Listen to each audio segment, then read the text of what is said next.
Аз съм баба Люба, вечната баба. Искам да се изповядам. Попаднах на най-хубавата книжка, която имаше в библиотеката и откраднах. Ето, това е моя грях. А книжката беше невероятна. Отваряш и виждаш замък.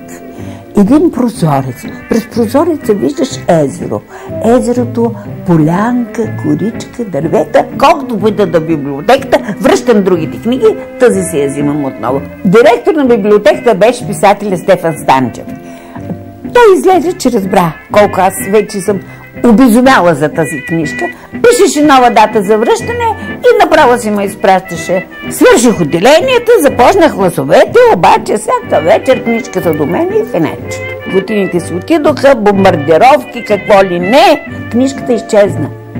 Обаче аз всяка вечер започнах да имам едно усещане, че съм крадла. След 45 години, аз вече, разбира се, отдавна съм в София и получавам едно писмо.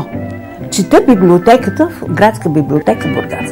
Отварям плика, ръцете ми треперят, не мога да го отворя. Викам, Боже, хванали съм, зарезила ще стана сега.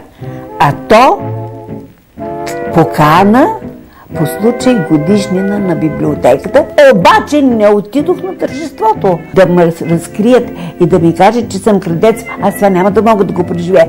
Хич не отидох. Само пратих едно писмо, благодарно. Ама си знае, че съм крадец. Ето сега ви се изповядах и ми олекна на душата. Решила съм да събера пари и в троен размер. Ще изпратя в библиотеката да купя тази книжка, за да се успокоя.